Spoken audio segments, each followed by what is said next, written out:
నిన్న నేత్ర madam class చెప్పారు. సో ఈ రోజు కూడా నేత్ర మేడం వచ్చారు. Welcome madam. Thank you so much. Thank you, ma'am. After long time. Ah, yes, ma'am.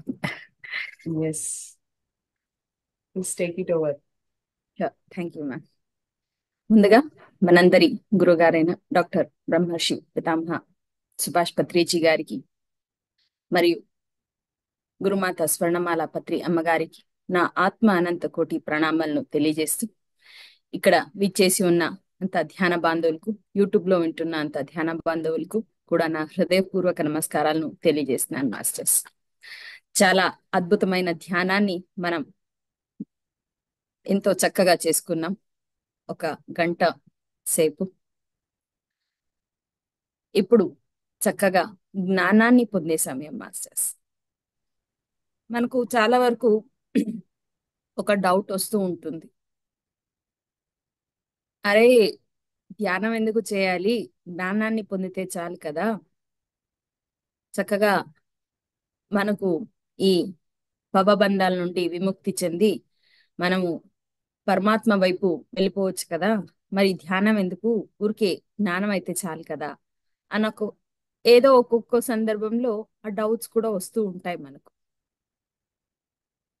మనం మనల్ని శుద్ధి చేసుకోకుండా ధ్యానంలో ఏమవుతుంది?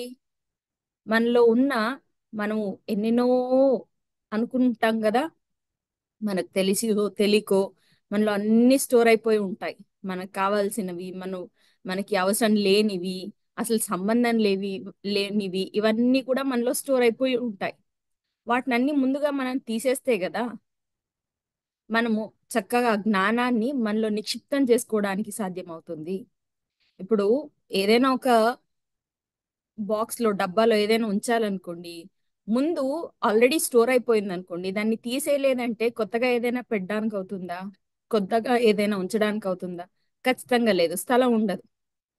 అలానే మనము ఇప్పుడు ఏమో ఈ అద్భుతమైన జ్ఞానాన్ని పొందుతున్నామో, ఆ జ్ఞానం మనం పొందాలి, దాన్ని సరైన విధంగా ఆచరణలో పెట్టాలి, దాన్ని యథావిధిగా అర్థం చేసుకోవాలి, ఆ అనుభవాల్ని పొందాలి అంటే ఖచ్చితంగా మనలో ముందు మనకు తెలుసో తెలియకో ఎన్నెన్నో దాచేసుకుని ఉంటాం కదా మనలో.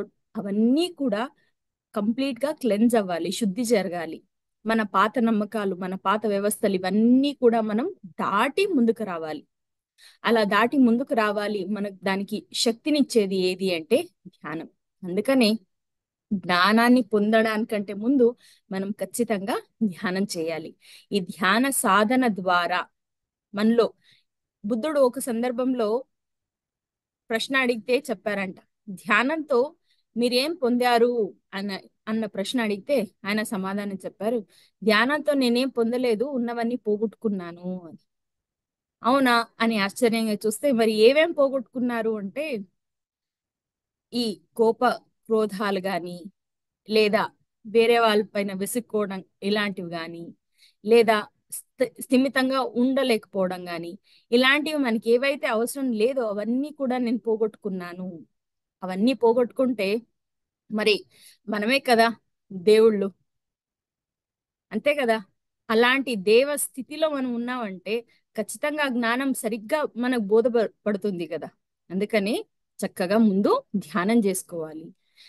ఏ పనైనా సరే మనం ముందు మొదలు పెట్టేటప్పుడు ధ్యానం చేసుకున్నాం అనుకోండి, ధ్యాన సాధన చేస్తున్నాం అనుకోండి, మనం ఏది చేసినా కూడా అది ఎరుకతో గమనించగల సాక్షితత్వ స్థితి మనకు లభిస్తుంది. అందుకని ధ్యానం చేస్తూ, ధ్యానంతో పాటు జ్ఞానాన్ని పొందుతూ, మన ఆత్మస్థితిని ఔన్నత్యపరుచుకుంటూ మనం ఆ పరమాత్మ స్థితికి మనం చేరుకుంటాము. ఇది మనం గమనించవలసింది. ఆ పరమాత్మ స్థితిలో మనం ఏదైనా సృష్టించగలం. మనమే క్రియేటర్స్. సృష్టి, స్థితి, లయ, ఈ మూడు కూడా మనమే. మనం అనుకుంటాం వేరే బయట ఎక్కడో అది ఇది అని. ఏం లేదు, అంతా మన లోపలే ఉంది. కానీ ఆ స్థితికి మనం రావాలి అంటే ప్రతి నిత్యం ఆ ఎరుక భావంతో మనం ఉండాలి మాస్టర్స్. మరి ఇవాల్టి ఒక టాపిక్ మనం చూసినట్టయితే స్పిరిచువల్ పేరెంటింగ్, ఆధ్యాత్మిక పోషణ. ఎందుకు ఆధ్యాత్మిక పోషణ, ఎందుకు ఈ ఒక టాపిక్ గురించి మనం తెలుసుకోవాలి, ఈ ఒక జ్ఞానం మనకెందుకు అన్న ప్రశ్న మనం వేసుకున్నట్టయితే, మనం ఎంతో మందిని ప్రతినిత్యం కలుస్తూ ఉంటాం, మాట్లాడుతూ ఉంటాం, మరి గమనిస్తూ ఉంటాం వాళ్ళని. ఇంట్లో కావచ్చు, బయట కావచ్చు, ప్రతి సందర్భంలో కూడా. అండ్ మనల్ని మనం గమనించుకున్నా కూడా కొన్ని సందర్భాల్లో సంపూర్ణంగా అనిపించదు. ఇంకేదో కావాలి, ఇంకేదో కావాలి అన్నట్టుగా అనిపించడం. మరి లేదా నిన్న మనం ఒక ఆ టాపిక్ అయితే చూసుకున్నాం. ఏంటది? పూజారి నుండి పూర్ణాత్మ వరకు. ఆ పూజారి నుండి పూర్ణాత్మ వరకు మనం చూసినప్పుడు అనాథ స్థితి నుండి శూన్యనాథుని స్థితి వరకు మనం చేరుకోవాలి. అది పూజారి నుండి పూర్ణాత్మ వరకు అని అనుకున్నాం. మరి నేను అనాథని స్థితి నుంచి శూన్యనాథుని స్థితి వరకు వెళ్ళాలి అంటే ఎలాగా? ముందు ఆ స్థితిలోకి నేను వెళ్ళాలి అంటే నేను ఇక్కడ కంప్లీట్ గా నా ఎమోషన్స్ కానీ, ఇంకోటి కానీ, మరోటి కానీ, ప్రతి ఒక్కటి కూడా క్లుప్తంగా గమనిస్తూ అర్థం చేసుకోగల స్థితికి నేను వెళ్ళాలి. ఇది ఎక్కడి నుంచి మొదలవుతుంది, ఏ విధంగా మొదలవుతుంది అని మనం గమనించుకున్నట్టయితే ఇది ఇంట్లో నుంచే మొదలవుతుంది. ఇంట్లో నుంచే ఎలాంటి వాతావరణంలో మనం చక్కగా ఎదుగుతున్నాం, పెరుగుతున్నాం, అక్కడే అవన్నీ కూడా. మరి ఇంట్లో ఉండే పిల్లలు ఎలా అంటే మనం వాళ్ళకి ఏది కొత్తగా నేర్పించక్కర్లేదు. వాళ్ళు ఏదైనా కొత్తగా నేర్చుకుంటున్నారు అంటే అది ఎలాగా అంటే మనల్ని గమనిస్తూ పెరుగుతుంటారు వాళ్ళు. మనం చెప్తేనే కాదు, మనం వాళ్ళకి చెప్పకపోయినా మనం ఎలా ఉన్నాము అన్నది చూస్తూ గమనిస్తూ వాళ్ళు పెరుగుతూ ఉంటారు. అలాంటప్పుడు మనం ఎలా ఉంటున్నాము, ఈ ఆధ్యాత్మిక పోషణ అన్నది ఒక వ్యక్తి, ఒక ఆత్మ సంపూర్ణంగా రూపుదిద్దుకోవడానికి ఎంతో సహాయ సహకారాలను అందిస్తుంది. ఎందుకంటే అక్కడ ఇప్పుడు మనము ధ్యానం చేస్తూ జ్ఞానం పొందాలి అని అన్నాం కదా. ఆ ధ్యానం చేసేటప్పుడు శుద్ధి జరుగుతుంది అని అన్నాం కదా. ఆ శుద్ధి ఎందుకు అంటే మనలో అవసరం లేనివన్నీ స్టోర్ అయిపోయాయి. ఆ అవసరం లేనివన్నీ ఎక్కడి నుంచి స్టోర్ అయ్యాయి, ఎలా స్టోర్ అయ్యాయి, అసలు ఎలా వచ్చాయి అవన్నీ అక్కడికి అని మనం ప్రశ్న వేసుకుంటే మన చుట్టూ ఉన్న పరిసరాలు, కొన్ని పూర్వజన్మవి, ఇవన్నీ అలా నిక్షిప్తమై ఉంటాయి. కానీ వాటిని ఎరుకతో మనం అన్ని గమనిస్తేనే కదా వాటి నుంచి బయటకు రావడానికి మనకి వీలవుతుంది. మనకే ఇలా అన్నప్పుడు మన ఇంట్లో ఉన్న చిన్న పిల్లలు వాళ్ళని ఎలా మనం వాళ్ళని ఎలా ఈ ఈ ఈ ఒక పరిస్థితి నుంచి బయటకు తీసుకురావాలి అంటే ఇక్కడ ప్రతి ఒక్కరూ కూడా ఎరుకతో జీవించడం, ధ్యానం చేస్తూ జీవించడం చాలా చాలా అవసరం. మరి ఎలా అవుతుంది ఇవన్నీ కూడా అంటే ముందు మనం గర్భధారణ అక్కడి నుంచి మొదలు పెడదాం మాస్టర్స్. మనకి ఎవరైతే పిల్లలు పుడతారో వాళ్ళందరూ కూడా మనకంటే హయ్యర్ వరల్డ్ మాస్టర్స్, మనకంటే చాలా చాలా హయ్యర్ వరల్డ్ మాస్టర్స్. వాళ్ళు ఫ్రీడమ్ ఎక్స్పెక్ట్ చేస్తారు. కానీ మనమేమో మన సోల్ ప్లాన్, మన సోల్ పర్పస్ అన్ని కూడా మర్చిపోయి ఉంటాం. ప్రతి ఒక్కరూ కూడా ఈ భూమి పైన జన్మ తీసుకున్నామంటే ప్రతి ఒక్క ఆత్మకు కూడా ఆత్మ ప్రణాళిక అన్నది ఉంటుంది మాస్టర్స్. నేను ఎందుకు ఇక్కడికి వచ్చాను, నేను ఏమి అనుభవాలు పొందాలనుకుంటున్నాను, ఈ అనుభవాలు నేను పొందేటప్పుడు నాకు ఎటువంటి పరిస్థితులు ఉండాలి, ఎటువంటి వ్యక్తులు నాకు ఈ ఒక ప్రయాణంలో నా తోడు ఉండాలి, నా తల్లిదండ్రులు ఎవరై ఉండాలి, నా తోబుట్టులు ఎవరై ఉండాలి, ప్రతి ఒక్కటి కూడా ఆత్మ ప్రణాళిక అనేది ఏదైతే ఉంటుందో ఆ ఆత్మ ప్రణాళిక ప్రకారమే మనం జన్మ అంటూ తీసుకుంటాం. కానీ ఇక్కడ ఉన్న ఒక మాయ, భూమి ఎందుకు అత్యద్భుతమైంది అంటే ఈ మాయా ప్రపంచం వల్లనే.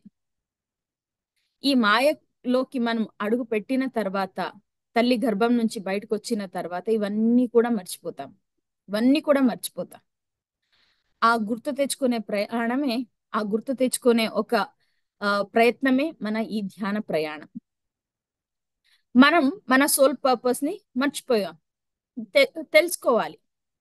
అలాగే మనం మర్చిపోయినప్పుడు మన సోల్ పర్పస్ కి, మన ఆత్మ ప్రణాళికకి సరిగా మనం ప్రయాణించవచ్చు, లేదా దానికి విరుద్ధంగా ప్రయాణించవచ్చు.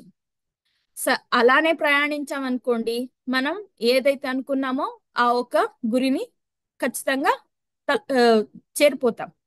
కానీ విరుద్ధంగా ప్రయాణం చేసామనుకోండి, మళ్ళీ ఇంకో జన్మ తీసుకుంటాం. మళ్ళీ నేను అనుకుంది ఏమీ అక్కడ అవ్వలేదు కదా, మళ్ళీ నేను అలాంటి అనుభవాలే పొందాలి అంటే ఇంకొక జన్మ నేను తీసుకోవాలి అన్నట్టుగా అది ఖచ్చితంగా ఇంకో జన్మ తీసుకుంటాం. అలాగే మనల్ని ఎవరైతే ఎంచుకుని మనకు పిల్లలుగా జన్మనిస్తారో వాళ్ళు కూడా అలాగే వాళ్ళ ఆత్మ ప్రణాళిక అన్నది ఉంటుంది.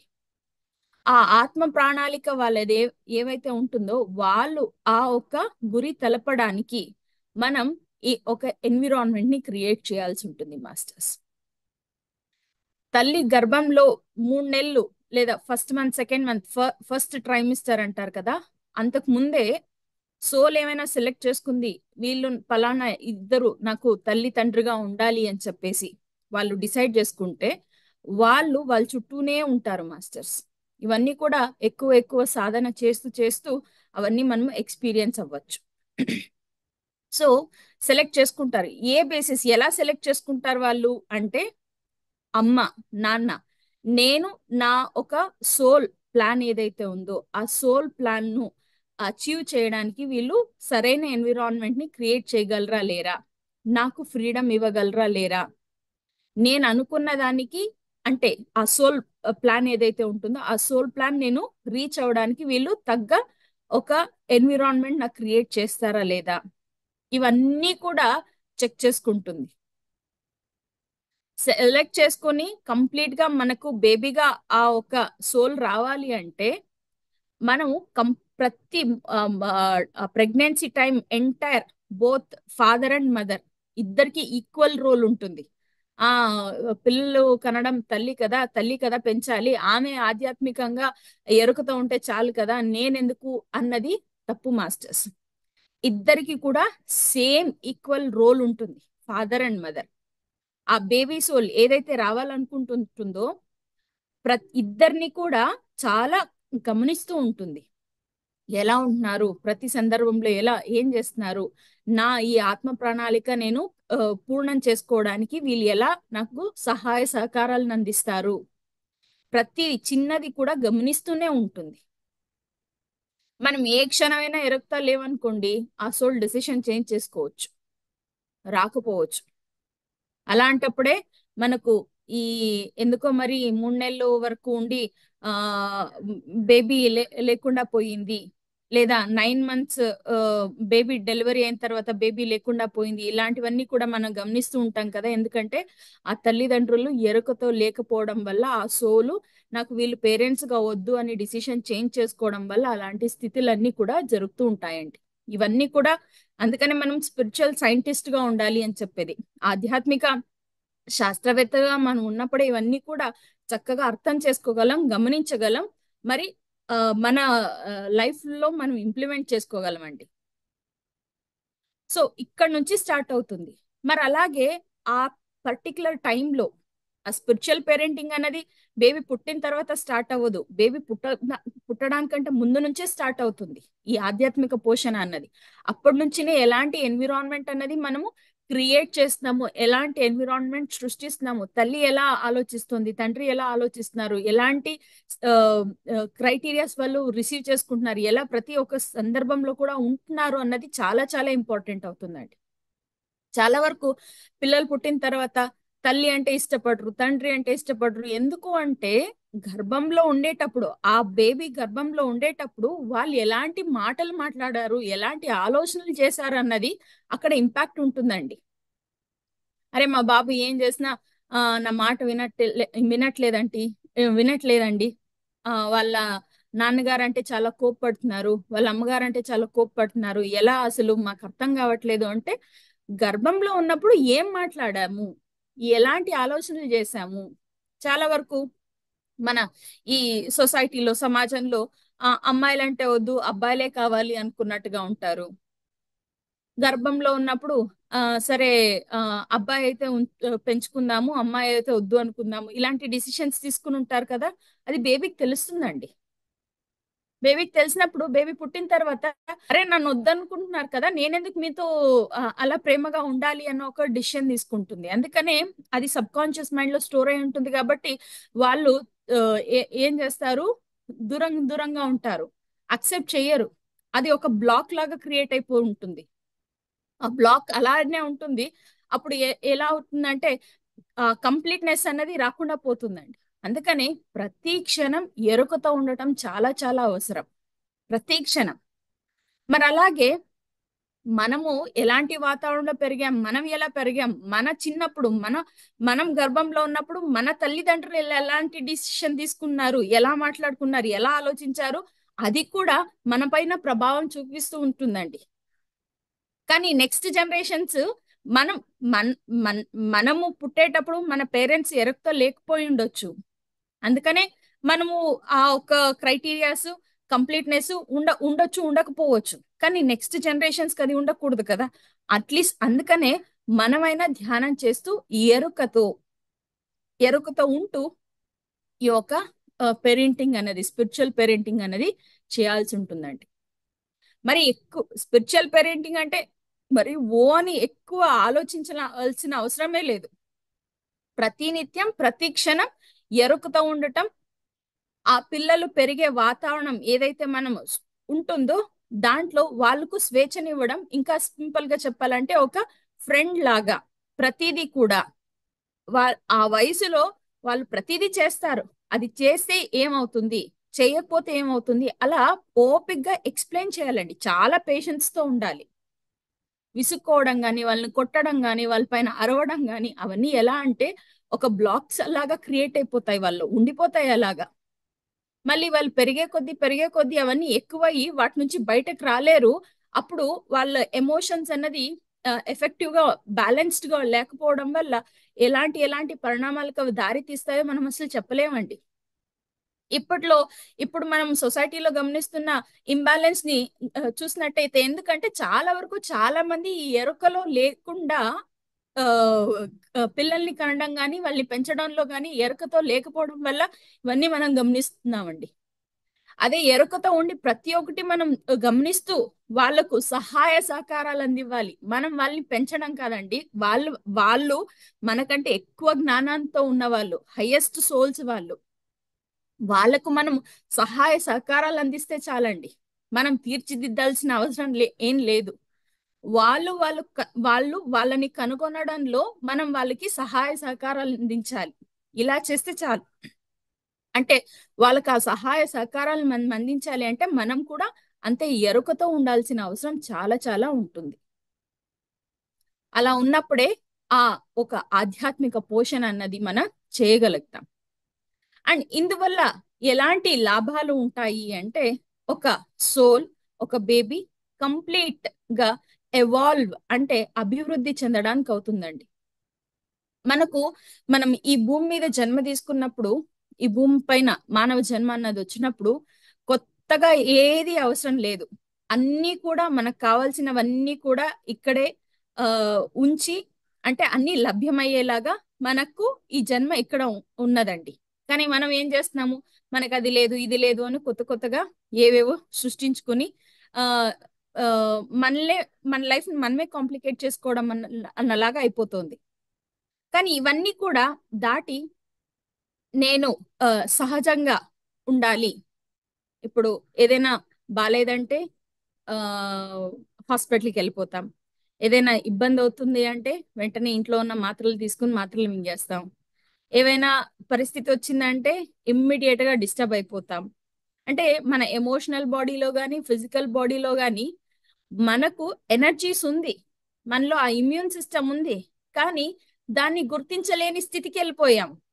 ఎందుకు అంటే ఇదే ఈ స్పిరిచువల్ పేరెంటింగ్ కానీ, లేకపోతే మనం ఎదిగే ఒక వాతావరణం కానీ అనుకూలంగా లేకపోవడం వల్ల చాలా వరకు మన పిరమిడ్ మాస్టర్స్ ఈ స్పిరిచువల్ పేరెంటింగ్ ద్వారా, అంటే పిల్లల్ని కనడానికి, అంటే ఆ సోల్ గర్భంలో ప్రవేశించడానికంటే ముందు నుంచే ఎరుకతో ఉండి ఎరుకతో ఉండి బేబీ పుట్టిన తర్వాత వ్యాక్సినేషన్స్ అవన్నీ వేయిస్తారు కదా.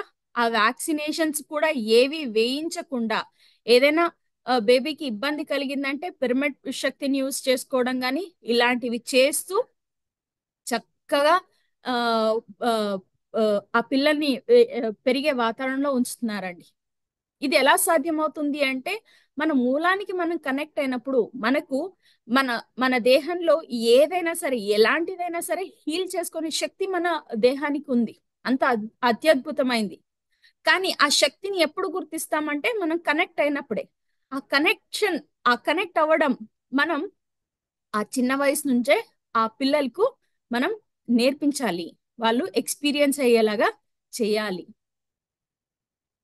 అలా చేసినప్పుడే అలా చేసినప్పుడే వాళ్ళ మూలానికి ఎఫెక్టివ్ గా కనెక్ట్ అయ్యి వాళ్ళు కూడా ఆ ఒక సరైన విధానంగా ఆ ఆత్మ సంస్కారం వైపు అడుగులేయడానికి సాధ్యమవుతుంది అండి. ఇక్కడ స్పిరిచువల్ పేరెంటింగ్ అన్నప్పుడు మనము రెండు క్రైటీరియాస్ గమనించుకోవాలి.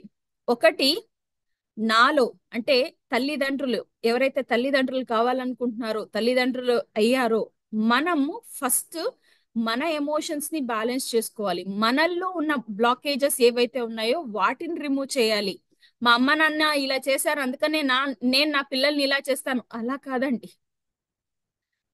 మనకు వాళ్ళకి ఏది కావాలి, ఆ పిల్లలకి ఏది కావాలి దాని ప్రకారంగా మనం వెళ్ళాలండి.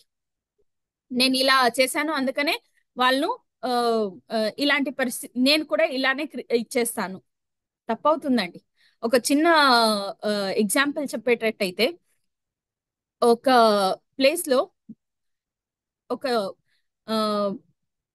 ఫుల్ వెల్దీ అంటే చాలా ఎక్కువ సంపన్న ఉన్న కుటుంబం, చాలా ఎక్కువ సంపన్న ఉన్న కుటుంబం వాళ్ళకి ఆ పేరెంట్స్ ఇద్దరికి ఇద్దరు బేబీస్ ఉన్నారు. మరి ఇక్కడ తండ్రి ఎలాంటి వాతావరణంలో పెరిగారంటే వాళ్ళ నాన్నగారు ప్రతి ఒక్కటి కూడా స్ట్రిక్ట్ చేసేవారు అనమాట. ఏది కూడా అడిగిన వెంటనే ఇచ్చేవారు కాదు. అవసరమా లేదా, అవసరానికి మించి ఏది ఇవ్వకూడదు, ఇలాగా ఫుల్ స్ట్రిక్ట్ గా వాళ్ళు నాన్న పెంచారనమాట. మరి వాళ్ళమ్మ ఆ ఈ ఈ ఈ ఇద్దరు బేబీస్ వాళ్ళమ్మ అలా కాదు, చాలా ప్రేమతో పెంచేది. మొదట అబ్బాయికి అయితే ఎలా అంటే వాళ్ళ నాన్న అలా స్ట్రిక్ట్ చేసినా కూడా పెద్దగా ఏం అనిపించేది కాదు. తను వాళ్ళ నాన్నని ఒబే చేసేవాడు. కానీ ఆ రెండో అబ్బాయి సోల్ ప్లాన్ ఏమైతే ఉందంటే తను గత జన్మలో ప్రతి ఒక్క దానికి కూడా రిస్ట్రిక్షన్ ఉండేదన్నమాట తనకి. గత జన్మలో ఆ రెండో బేబీ గత జన్మలో తను ఏదైనా కావాలనుకుంటే వెంటనే దొరికేది కాదు తనకి. ఆ ఆ, చెప్పాలంటే ఒక మధ్య తరగతి కుటుంబము లేకపోతే ఆ, బి- ఆ, ఏ ఏదైనా సరే వెయిట్ చేసి పొందే స్థితిలో ఉంది తన గత జన్మ. అందుకనే ఆ గత జన్మలో ఆ ఎక్స్పీరియన్సెస్ పొందడం వల్ల ఆ సెకండ్ బేబీ సోల్ ప్లాన్ రాసుకుంది ఏంటంటే నేను ఒక సంపన్నమైన కుటుంబంలో జన్మించాలి, నేను ఏది కావాలనుకున్నా సరే వెంటనే నాకు లభ్యమయ్యే స్థితిలో నేను ఉండాలి అని సెలెక్ట్ చేసుకుంది, అని సోల్ ప్లాన్ రాసుకుంది. సో సంపన్నమైన కుటుంబం ఈ ఫ్యామిలీది కదా, ఈ ఫ్యామిలీని సెలెక్ట్ చేసుకుంది అనమాట. మరి ఇక్కడ జన్మ తీసుకునేసరికి ఎలా అయిపోయింది, వాళ్ళ నాన్నగారు, అబ్బాయి వాళ్ళ నాన్నగారు తను ఎలాంటి పరిస్థితుల్లో పెరిగాడు అంటే చెప్పాను కదా ఇంతకు ముందే, వాళ్ళ నాన్న ప్రతిదీ రిస్ట్రిక్ట్ చేసేవాడు, ప్రతిదీ స్ట్రిక్ట్ చేసేవాడు, వెంటనే ఏది ఇచ్చేవారు కాదు. సో నా పిల్లల్ని కూడా నేను అలాగే పెంచాలి అని ఈయన అనుకునేసారు లోపల. అందుకని మొదట అబ్బాయి ఏమో అడ్జస్ట్ చేసుకుంటున్నాడు, కానీ రెండో అబ్బాయికి అది ఫ్రస్ట్రేషన్ లాగా ఉంది, రిస్ట్రిక్షన్ లాగా ఉంది. ఊపిరి ఆడటం లేదు తనకు. ఎందుకంటే తన సోల్ ప్లాన్ ఒకటి, ఇక్కడ జరుగుతుంది ఒకటి. సోల్ ప్లాన్ లో ఏముంది, నాకు ఏదైనా సరే నేను అడిగిన వెంటనే నాకు దొరకాలి, ఆ సోల్ ప్లాన్ తంది. కానీ ఇక్కడ ఏది కూడా వాళ్ళ నాన్న వెంటనే ఇవ్వటం లేదు, ప్రతిదానికి కూడా రిస్ట్రిక్ట్ చేస్తున్నాడు, ప్రతిదాన్ని కూడా ఆ ఆ, అడిగిన వెంటనే ఇవ్వటం లేదు. చాలా అడిగిన వెంటనే ఇవ్వట్లేదు, ఆ అబ్బాయి మారం చేస్తే పనిష్మెంట్లు ఇస్తున్నాడు. ఇది అవ్వట్లేదు తనకి. అండ్ అందువల్ల తను ఇంకా ఎక్కువ ఎక్కువ మొండి చేయడం కానీ ఇలాంటివన్నీ అయిపోతున్నాయి. సరే, ఏంటిది ఇలా మొదటి అబ్బాయి అయితే అన్ని వింటున్నాడు, రెండో అబ్బాయి ఏమి వినట్లేదు కదా అని మనం ఒక పిరమిడ్ మాస్టర్ తో కమ్యూనికేట్ చేస్తే అప్పుడు రెండో అబ్బాయి సోల్ ప్లాన్ ఏంటి అన్నది తెలిసింది. ఇలాగా సోల్ ప్లాన్ కి విరుద్ధంగా వెళ్ళినప్పుడే మనం ఏవైతే ఎక్స్పెక్ట్ చేస్తామో దానికి విరుద్ధంగా అవటం కానీ, లేదా ఆ ఆ, పిల్లలు పేరెంట్స్ తో సరిగా కమ్యూనికేట్ అవ్వకపోవడం కానీ ఇవన్నీ కూడా అవుతుంటాయండి. అందుకని ప్రతినిత్యం ఎరుకుతూ ఉండాలి. నేను పెరిగిన వాతావరణం, నా తల్లిదండ్రులు ఎలాంటి డిసిషన్స్ తీసుకున్నారు, ఎలాంటి నిర్ణయాలు తీసుకున్నారో నాకు తెలీదు. అందుకని ఫస్ట్ నన్ను నేను క్లెన్స్ చేసుకోవాలి. అంటే నన్ను నేను క్లెన్స్ చేసుకోవాలి అంటే తల్లి లేదా తండ్రి అవ్వాలనుకుంటున్నారు కదా, వాళ్ళని క్లెన్స్ చేసుకోవాలి. వాళ్ళలో ఉన్న బ్లాకేజెస్ ఏవైతే ఉన్నాయో వాటిని రిమూవ్ చేసుకోవాలి. మరి వాళ్ళ ఎమోషన్స్ ని బ్యాలెన్స్ స్టేట్ కి తెచ్చుకోవాలి. వాళ్ళు ఎరుకతో ఉండి తర్వాత వాళ్ళు పేరెంట్స్ అవ్వాలి. ఎరుకతో లేకుండా పేరెంట్స్ అవ్వారు అనుకోండి, మనకే తెలియకుండా మనము ఏదైతే అవసరం లేదో అవన్నీ కూడా ఆ రాబోయే పిల్లలు, ఆ రాబోయే జనరేషన్ పైన రుద్దడం అన్నది జరుగుతుందండి. అది వాళ్ళ సోల్ ప్లాన్ కి విరుద్ధంగా ఉన్నట్టయితే మరి ఎన్నో డిస్టర్బెన్సెస్ అన్నవి క్రియేట్ అవ్వడం జరుగుతుందండి. అండ్ వన్స్ పేరెంట్స్ అవ్వాలి అని డిసైడ్ అయిన తర్వాత ఆ సోల్ అక్కడి నుంచి కూడా ఆ జర్నీ మొదలవుతుంది. అదంతా కూడా గమనిస్తూ ఉండాలి. గమనిస్తూ ఎరుకతో ఉంటూ ప్రతిదాన్ని అండ్ ఆ ఆ సోల్ కి ఏం కావాలి, ఎలా ప్రతిదీ కూడా కమ్యూనికేట్ చేసుకోవచ్చు అండి. ప్రతిదీ కూడా కమ్యూనికేట్ చేసుకోవచ్చు. ఆ సోలే చెప్తుంది ఏం కావాలి ఏం వద్దు అన్నది. చాలా వరకు పిరమిడ్ మాస్టర్స్ కు సోల్స్ కమ్యూనికేట్ చేస్తూ తల్లిదండ్రులు ఎలా ఉండాలి, మా అమ్మకి చెప్తే నేను వినట్లేదు మీరైనా చెప్పండి, ఇలాంటి సిచ్యుయేషన్స్ కూడా ఉన్నాయండి. చాలా ఉన్నాయి, చాలా ఉదాహరణలు ఉన్నాయి. సోల్ కమ్యూనికేట్ చేస్తుందండి. సో అవన్నీ కూడా మనం అర్థం చేసుకోవాలి అంటే ఎరుకతో ఉండాలి. ఎరుకతో ఉండడం ఎలా సాధ్యమవుతుంది అంటే ఈ ధ్యాన మార్గంలో చాలా చక్కగా వాతావరణం అండ్ నేచర్ కి ఎక్కువ నేచర్ లో ఉండాలండి. నేచర్ లో ఎలా అంటే ఆ బేబీ సోల్ చాలా హ్యాపీ ఫీల్ అవుతుంది నేచర్ లో ఉంటే. చాలా చాలా హ్యాపీగా ఫీల్ అవుతుంది. ఆ చూస్తూనే ఆ నేచర్ ని చూస్తూనే ఎన్నో పొందుతామండి. మనం కూడా అంతే. చక్కగా ఏమైనా డిస్టర్బెన్స్ గా ఉంది మరొకటి అంటే నేచర్ లోకి వెళ్ళిపోయి ఏం చేయకుండా ఊరికే అలా చూస్తూ ఉంటే ఎంత ఆహ్లాదంగా ఉంటుంది మనకు. దెబ్బకి అన్ని ఏమేమి అనుకున్నాం అన్ని కూడా అట్టే మాయమైపోతాయి. నేచర్ లో అంత హీలింగ్ పవర్ ఉందండి. నేచర్ లో ఉండటం వల్లనే అంత శక్తి మనకు లభిస్తుంది. మరి చక్కగా ఆ ఆ టైంలో నేచర్ కి ఎక్కువగా వెళ్ళడం, నేచర్ లో ఎక్కువ స్పెండ్ చేయడం ఆ బేబీ తనకు కావాల్సిన శక్తిని, ఎనర్జీని రిసీవ్ చేసుకోవడానికి అనుకూలం చేసినట్టు అవుతుంది. అలాగే మంచి మంచి బుక్స్ ఏవైతే ఉన్నాయో అవి కూడా చదవటం, అలాంటి ఎన్విరాన్మెంట్ ని క్రియేట్ చేయడం వల్ల ఖచ్చితంగా చాలా అద్భుతమైన సోల్ ని మనం రిసీవ్ చేసుకోవడం, ఆ సోల్ ని పోషించడం అన్నది ఆ లేదా ఆ సహాయ సహకారాలు తన ఆత్మ ప్రణాళిక పూరించుకోవడానికి సృష్టించగలమండి. మరి అలాగే ఇప్పుడు ఆ పేరెంట్స్ అవ్వాలి అంటే సరే ఆల్రెడీ మాకు బాబు పాపు ఆ, ఆ, మాకున్నారండి, ఇలాంటి సిచ్యుయేషన్స్ ఉంది, ఎలాగ మరి అంటే వాళ్ళతో కమ్యూనికేట్ చేయడం స్టార్ట్ చేయండి. ఇప్పుడు ఇదివరకు మీరు ఏవైతే ఒక సిస్టమ్స్ ని ఫాలో చేసుకుని వస్తున్నారో వాటిని ఆపేసి వాళ్ళతో కమ్యూనికేట్ చేయండి. వాళ్ళు ఎలా ఫీల్ అవుతున్నారు, వాళ్ళకి ఏం కావాలి. ప్రతిరోజు అట్లీస్ట్ ఒక 10 to 15 minutes వాళ్ళు రోజు మొత్తంలో ఏమేం చేశారు, ఎలా ఫీల్ అయ్యారు. దాంట్లో చిన్నపిల్లలు అందరూ 100% కరెక్టే ఇది చేయరండి. వాళ్ళు చేసినవన్నీ వాళ్ళు మీతో ఏదైనా చెప్పాలి అంటే భయపడకూడదండి. వాళ్ళు అలాంటి వాతావరణం సృష్టించాలి. ఫ్రెండ్స్ గా ఉండాలి. అండ్ వాళ్ళు ఏవైతే చేసి ఉంటారో దాన్ని చెప్పినప్పుడు కోప్పడకుండా సరిగ్గా చేస్తే ఎలా ఉంటుంది, దానికి విరుద్ధంగా చేస్తే ఎలా ఉంటుంది అని వాళ్ళకు అర్థం చేసే విధంగా చిన్న చిన్నగా వాళ్ళకు చెప్తూ ఉండాలండి. అండ్ అలాగే ఇప్పుడు చాలా వరకు మనము గమనించేది ఏమంటే పిల్లలు మా చంటి పిల్లలు ఎక్కువ ఫోన్ చూస్తున్నారండి, ఎంత చెప్పినా వినటం లేదు. మన ఏదో ఇంకా రీసెంట్ గా ఒక వీడియో చూశాను. అమ్మ ఫోన్ ఇవ్వలేదని మొత్తం ఇల్లుని ధ్వంసం చేసేసాడు ఒక అబ్బాయి. మొత్తం ఇల్లునే ధ్వంసం చేసేసాడు. టీవీ టీవీ నుంచి మొదలుకొని ఫర్నిచర్, ఆ టైల్స్ మొత్తం ఏం ఇంకా మిగిల్చలేదు ఇంట్లో, మొత్తం ధ్వంసం చేసేసారు. ఎందుకు అలాంటి ఇది అవుతుంది అంటే ఆ పిల్లలతో మనం టైం స్పెండ్ చేయట్లేదు. మనం అందరం కూడా మొబైల్ టీవీలే చూసుకొని పెద్దవాళ్ళు అయ్యామండి. ఏం లేదు కదా అసలు, ఫోనే లేదు అయినా చక్కగా భోంచేసాం కదా. మరి ఎందుకు ఇప్పుడు పిల్లలు చేయట్లేదు అంటే మనం వాళ్ళతో ఉండాల్సిన టైం మనం ఇవ్వక ఫోన్ మనమే ఇచ్చేస్తున్నాం, మనం అలవాటు చేస్తున్నాం. మనం అలవాటు చేయకుండా వాళ్ళు ఎలా చూస్తారండి? అవును కదా. అంటే పిల్లలకు ఫోన్ వాడొద్దు చూడొద్దు అనడానికంటే ముందు మనం అతిగా వాడడం మానేయాలి. మనం అతిగా వాడడం మానేస్తే వాళ్ళు మనల్ని చూసి, అరే అమ్మ వాడటం లేదు, నాన్న వాడటం లేదు, మనం ఎందుకు వాడాలి? ఫోన్ ప్లేస్ లో ఒక బుక్ పట్టుకుందాం, ఫోన్ ప్లేస్ లో ఒక బుక్ పట్టుకుందాం, బుక్ చదువుదాం. ఆ క్యూరియాసిటీ వస్తుంది పిల్లలకి. అరే ఏమొచ్చేస్తున్నారు కదా ఎలాగా అని. దీనికి ఒక చిన్న కథ కూడా కథ, ఒక ఇన్సిడెంట్ కూడా ఉందండి. ఆ ఎక్కడో విన్నాను నేను.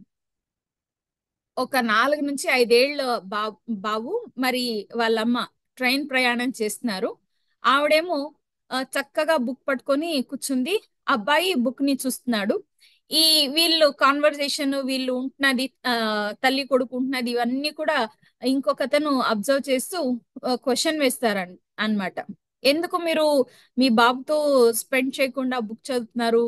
దీనివల్ల ఏంటి ఎలాగా అంటే ఆవిడంది, మా అబ్బాయి కూడా ఇలా బుక్లు చదవడం అలవాటు చేసుకోవాలని తన ముందు నేను బుక్ చదువుతున్నాను.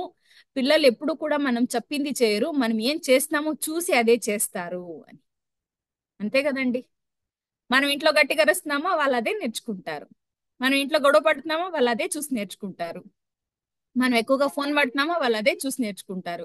ఎక్కువగా సీరియల్స్ చూస్తున్నామా అదే ఎక్కువ నేర్చుకుంటారు. మనం ధ్యానం చేస్తున్నామా అదే చూసి నేర్చుకుంటారు. మనం మంచి ఆధ్యాత్మిక పుస్తకాలు చదువుతున్నామా వాళ్ళు అదే చూసి నేర్చుకుంటారు. వెంటనే ఆ అది అడాప్ట్ చేసుకోలేకపోయినా కూడా నెమ్మది నెమ్మదిగా అడాప్ట్ చేసుకుంటారండి. ఇప్పుడు నాదే ఎగ్జాంపుల్ తీసుకున్నట్టయితే, చిన్న చిన్న వయసులో చాలా అల్లరి చేసేదాన్ని. అమ్మ నాన్న ఏం చెప్పినా వినేదాన్ని కాదు. కానీ మా అమ్మమ్మ గారు మా నాన్నగారు ఇద్దరు కూడా ఎప్పుడు కూడా ఈ స్పిరిచువల్ కనెక్టెడ్ స్టోరీస్ కానీ బుక్స్ కానీ తెచ్చిచ్చేవారు. ఒక అలవాటు చేసేవారు, చేశారు మాకు. ఎలా అంటే ఎవ్రీ సండే మార్కెట్కి వెళ్ళాం అనుకోండి, ఒక చిన్నది ఒక బుక్ తీసుకొచ్చేవారు. బాలరామాయణం బుక్కో లేకపోతే బాలభారతం బుక్కో ఇలాంటివి. మరి సత్యసాయి బాబా ఆయన చెప్పిన ఒక మంచి మంచి వాక్యాలు అలాంటివి సంబంధించిన బుక్స్ తెచ్చేవారు అనమాట. టాస్క్ ఇచ్చేవారు, దీన్ని ఒక వారంలో ఫినిష్ చేయాలి, అండ్ చదివిన తర్వాత ఏం అర్థం చేసుకున్నామో చెప్పాలి. మేము ఎంత అల్లరి చేసినా కూడా మా నాన్న మా పక్కన కూర్చొని అవి చదువుతూ మాకు చదివేలా చేసేవారు. అప్పట్లో తెలియలేదు నాకు ఎందుకు ఏంటి అని.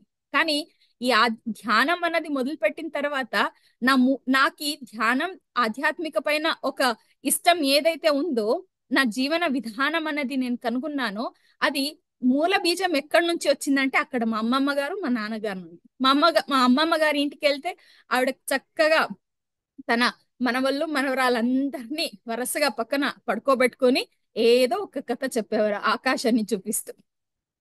అక్కడి నుంచి నాకు మూలం స్టార్ట్ అయిందండి. అందుకని ఇప్పుడు అప్పుడు నేను ఏవైతే చూసానో, ఏదైతే గమనించానో, ఇప్పుడు ఆ సత్యం నాకు బోధపడుతోంది.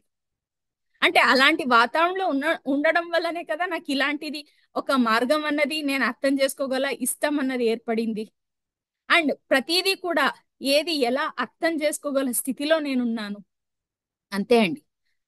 స్పిరిచువల్ పేరెంటింగ్ అంటే పేరెంట్స్ స్పిరిచువల్ గా ఉండటమే స్పిరిచువల్ పేరెంటింగ్. చక్కగా పిల్లలకు ఆ స్పిరిచువల్ వేని చూపించడమే, ఆ స్పిరిచువల్ వే ఆఫ్ లైఫ్ ని చూపించడమే స్పిరిచువల్ పేరెంటింగ్ అంటే. ప్రతి ఒక్క సందర్భంలో కూడా, ప్రతి ఒక్క క్షణంలో కూడా ఎరుకతో ఉండటం, ఆ జ్ఞానాన్ని వాళ్ళకి అందించడం, స్నేహాభావంతో ఉండటం, వాళ్ళతో కమ్యూనికేట్ చేయడం. కనీసం రోజులో 15 నుంచి 20 నిమిషాలైనా సరే వాళ్ళతో మనం కమ్యూనికేట్ చేయాలండి. కమ్యూనికేట్ చేసి అవన్నీ కూడా మనం అర్థం చేసుకుంటేనే, మనం వాళ్ళతో మాట్లాడితేనే అవన్నీ కూడా ఎఫెక్టివ్గా వెళ్దామండి. అండ్ స్పిరిచువల్ పేరెంటింగ్ తో ఏమవుతుంది అంటే ఎంటైర్ ఆ ఒక ఆ బాబు గాని పాప గాని లేదా మనకు గాని మనం వాళ్ళకు తోడుంటూ మనం ఎన్నో నేర్చుకుంటాం, వాళ్ళ దగ్గర నుంచి మనం ఎన్నో అనుభవాలు పొందుతామండి. వాళ్ళందరూ కూడా మనకు మాస్టర్స్ అండి. మనం వాళ్ళ పేరెంట్స్ అని అనుకుంటాం కానీ వాళ్ళ మనకు మాస్టర్స్ అండి. ఎన్నో నేర్పిస్తారు, మనకు ఎన్నో అనుభవాల్లోకి తీసుకొస్తారు. అవన్నీ కూడా ఎరుకతో గమనించడం. అండ్ అక్కడ ఆ ఒక ఎరుక, ఆ ఒక సరైన దారిలో ప్రయాణం చేసేటప్పుడు balanced feminine energies, balanced masculine energies, ఇవన్నీ కూడా మనమందరం కూడా శివశక్తి స్వరూపులం. మనమందరం కూడా శివశక్తి స్వరూపులం. ఎప్పుడైతే మనం ఎరుకతో లేకుండా దాన్ని గమనించలేదో అప్పుడే ఇంబ్యాలెన్సెస్ అన్నది వచ్చేస్తాయి. బోత్ ఫెమినైన్ ఎనర్జీస్ లో ఇంబ్యాలెన్సెస్, మాస్కులైన్.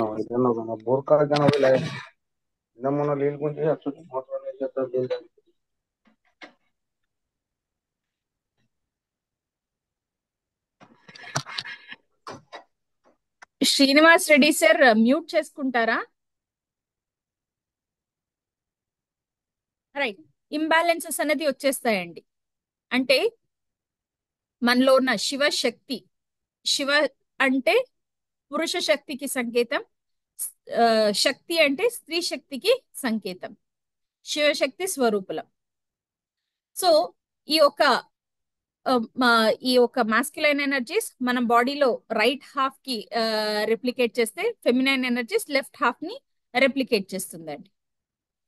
సో బ్యాలెన్స్డ్ గా లేకపోవడం వల్ల ఏమవుతుంది అంటే ప్రతిదానికి కోపం కోపం చేసుకోవడం, ప్రతిదానికి విసుక్కోవడం, విపరీతమైన సోమార్తనం, కాన్ఫిడెన్స్ లేకపోవడం, అన్నిటికీ భయపడటం, లేదా చాలా అగ్రెసివ్ గా ఉండడం, క్విక్ క్విక్ డిసిషన్స్ తీసుకోవడం, ఇవన్నీ కూడా ఎలా అవుతాయంటే ఈ ఇంబ్యాలెన్సెస్ వల్ల అండి. ఆ శివ శక్తులు అంటే పురుష శక్తి, స్త్రీ శక్తి, డివైన్ ఫెమినైనిజం, డివైన్ మాస్కులైన్, ఇవి రెండు కూడా ఒక వ్యక్తిలో బ్యాలెన్స్డ్ గా లేవంటేనే అలా ఇంబ్యాలెన్స్డ్ గా బయటికి కనిపించేది. సో ఇవన్నీ కూడా ఎలా బ్యాలెన్స్డ్ గా అంటే అది ఎక్కడి నుంచి స్పిరిచువల్ పేరెంటింగ్, ఆధ్యాత్మిక పోషణ అక్కడి నుంచే మొదలవుతుందండి. అందుకనే పెద్దగా స్పిరిచువల్ పేరెంటింగ్ అంటే పెద్ద క్వశ్చన్ లాగా వేసుకోవడం ఏం లేదండి. ప్రతి క్షణం ఎరుకతో ఉండటం, ప్రతిదీ గమనించడం, పిల్లలతో సమయం వేచి ఉంచడం, వాళ్ళు ఎలా ఉండాలనుకుంటున్నారు మనం అలా ఉండి వాళ్ళకి ఎగ్జాంపుల్ చూపించడం, వాళ్ళతో కమ్యూనికేట్ చేయడం, అండ్ వాళ్ళు వాళ్ళ ఆత్మ ప్రణాళిక ఏదైతే ఉందో అది వాళ్ళు కనుగొనేలాగా ఆ వాతావరణాన్ని మనం సృష్టించడం. అండ్ చాలా ఓపిక కావాలి, చాలా పేషెన్స్ కావాలి. ఆ ఆ ఒక జర్నీలో వాళ్ళు మనల్ని ఎన్నో క్వశ్చన్స్ అడుగుతుంటారు. మనం అనుకున్నలాగా వాళ్ళు ఉండొచ్చు, ఉండకపోవచ్చు. మనకు చాలా పేషెన్స్ కావాలి. ఆ ఓపికతో ఉన్నప్పుడే ఆ ఒక్క స్థితిని మనం చేరుకోగలమండి. అండ్ ఇది ఆ ఇంకా చాలా చాలా పెద్ద టాపిక్ అండి. రాబోయే సెషన్స్ లో నెక్స్ట్ ఈ యొక్క సెషన్ ఏమైతే ఇప్పుడు చూసామో next criteria, next stage, next session లో మనము తెలుసుకుందామండి. సో ఇంతవరకు కూడా నాకు తెలిసిన జ్ఞానాన్ని మీ అందరితో పంచుకోవడానికి అవకాశం ఇచ్చిన మన గురువు గారు, మరి ఈ ఒక మహావతార్ టీవీ వేదిక, మరి మీ అందరికీ కూడా నా హృదయపూర్వక నమస్కారాలను తెలియజేస్తున్నానండి.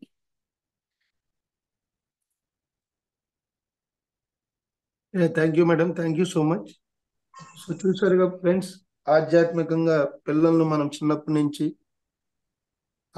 అంటే ఇది మనం పూర్వంలో ఉండేది, ఋషులు కాలంలో ఇవన్నీ ఉండేవి. చిన్నప్పటి నుంచి అప్పట్లో పిల్లలకి ఈ ధ్యానాన్ని, ఆధ్యాత్మిక విద్యను అందించినప్పుడు బాల్య దశ నుంచే మరి యవ్వన దశ వచ్చి పెళ్ళయ్యాక ఆ బాల్యంలో వాళ్ళు ఏదైతే ఆ జ్ఞానాన్ని పొందారో ఆ జ్ఞానం ద్వారా భార్యాభర్తలు అన్యోన్యంగా జీవిస్తూ ఆనందంగా జీవిస్తూ ఉండేవాళ్ళు. ఈ రోజు అది కనుమరుగైపోయింది. పొద్దున్న లేచిన కాడి నుంచి ఎన్ని మార్క్స్ వచ్చినాయి, కంపారిజన్స్, పక్కనోడు యుఎస్ వెళ్తే నువ్వు లండన్ వెళ్ళాలని, ఇలా మనకు తెలియని స్థితిలో వాళ్ళందరినీ మనం ఒక రకమైన దీనికి తీసుకెళ్ళిపోయి వాళ్ళ జీవితాన్ని నాశనం చేస్తాం. ఊరు ఇప్పుడు అబ్రాడ్ లో చాలా మంది పేరెంట్స్ పిల్లలు ఉన్నారు, ఇక్కడ తల్లిదండ్రులు ఉన్నారు, ఎంతమంది ఆనందంగా ఉన్నారు చెప్పండి. కాబట్టి మేడం చాలా అద్భుతంగా చెప్పారు. చిన్నప్పటి నుంచే పిల్లలకి, అంటే కడుపులో ఉన్నప్పటి నుంచే మనం పిల్లల్ని ఆధ్యాత్మికంగా తయారు చేయాలి. ఆధ్యాత్మికత భౌతిక రెండు సపరేట్ కాదండి, రెండు ఒకటే. అక్కడ జ్ఞానాన్ని తీసుకుంటూ మనం వాళ్ళ జీవితంలో ఎలా వాళ్ళని మనం ముందుకు తీసుకెళ్ళాలనేది ఇక్కడ మెయిన్ కాన్సెప్ట్. దయచేసి ఇప్పుడు మన సెషన్లో వాళ్ళందరూ కూడా పిల్లలు, అందుకని నేను ఫస్ట్ నుంచి కూడా డే 1 నుంచి మొత్తుకుంటా ఉన్నా, పిల్లల్ని కూడా కూర్చోబెట్టండి, ధ్యానం చేయండి, ధ్యానం చేయండి అని. కానీ ఇప్పటి వరకు ఒక్కళ్ళు కూడా, మరి నేను ఎప్పుడు ఇంతవరకు చూడలేదు మీ పక్కన కూర్చోవటం. దయచేసి రాబోయే సెషన్లో అయినా పిల్లలు వింటారండి, మన మనసే కొంతగా యాక్సెప్ట్ చేయదు. పిల్లల మనసు తొందరగా యాక్సెప్ట్ చేస్తారు, ఎందుకంటే వాళ్ళు జీరో స్టేట్లో ఉంటారు. మనసులో ఏముండవు, కల్మషాలు కానీ బాధలు ఇబ్బందులు ఏమి ఉండవు, కాబట్టి చక్కగా వింటారు వాళ్ళు. సో అప్కమింగ్ సెషన్లో అయినా మీరు అందరూ కనీసం అట్లీస్ట్ పిల్లలతో కూర్చోవాలని మనస్ఫూర్తిగా కోరుకుంటూ, నేత్ర మేడం అద్భుతంగా చెప్పారు కాన్సెప్ట్. ఒకసారి మేడంకి గట్టిగా క్లాప్స్ చేద్దాం.